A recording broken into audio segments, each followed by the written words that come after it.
ડભોઈ નગરમાં પાલિકા તંત્રએ બોલાવ્યો સપાટો।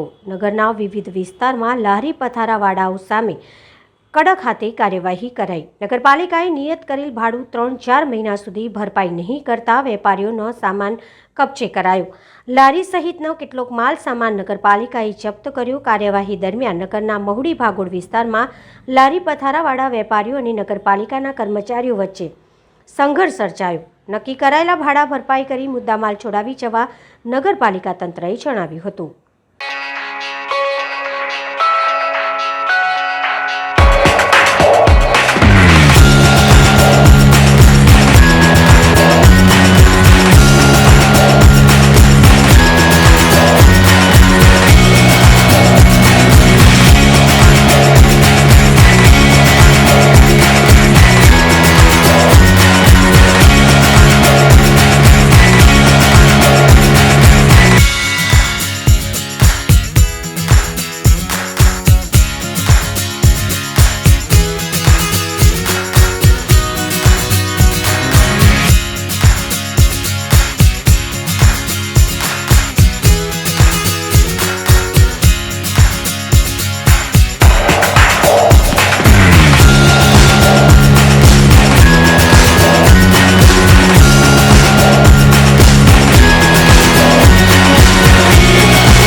Thank you.